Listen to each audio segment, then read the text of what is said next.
I can't be the only one who finds this Eddie Hearn Sky Sports beef entertaining and amusing.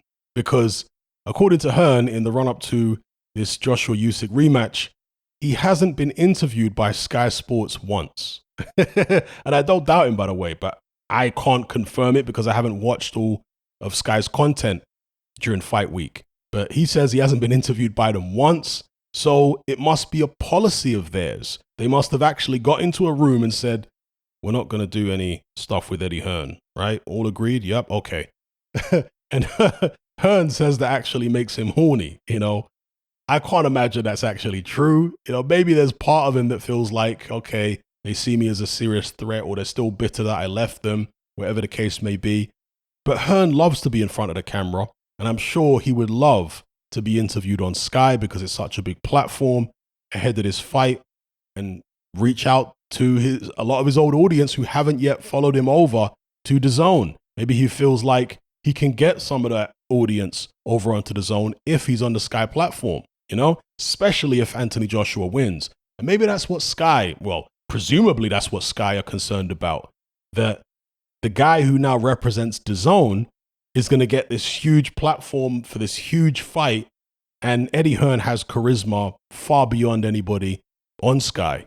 Who do they have? Johnny Nelson, Adam Smith, Matthew Macklin. None of these guys. You could put all these guys combined and they don't have the charisma of Eddie Hearn. And I'm not an Eddie Hearn fanboy or anything like that. I'm just speaking objectively.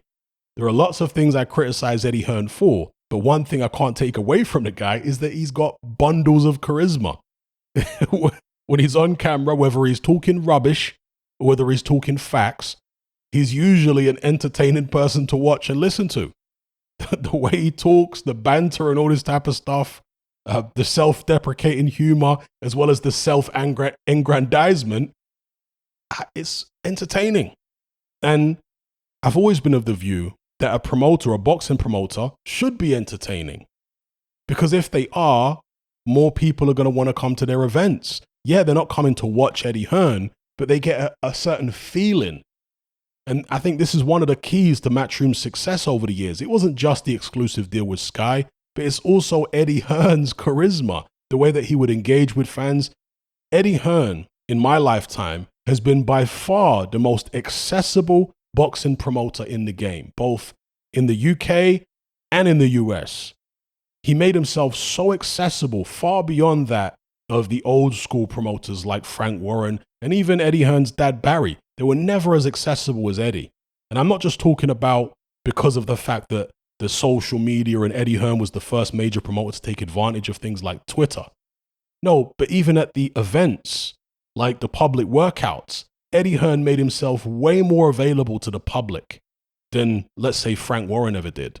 Frank Warren was more standoffish and you couldn't just walk up and talk to him a lot of the time, etc. Whereas Eddie Hearn, with many of his public workouts and so on, people could just come down from anywhere in the country who have got 2 subscribers on their YouTube channel and get an interview with Eddie Hearn. That's how accessible the guy is. And that's part of the key to his success.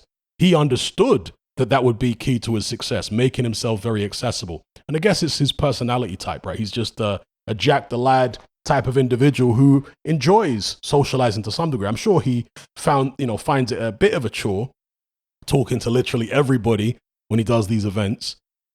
But it will be, there'll be far less chance of him actually going through that process if he wasn't already a sociable Jack the Lad type. You see what I'm saying?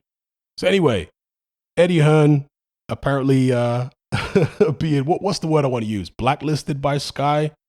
Boycotted by Sky?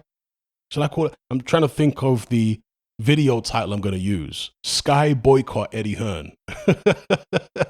Or ban him from interviews. I'm not sure what I'm going to title it. Hopefully I'll come up with something that works. But let me know what you guys think in the comments below about this little, how could you describe it? Messy divorce?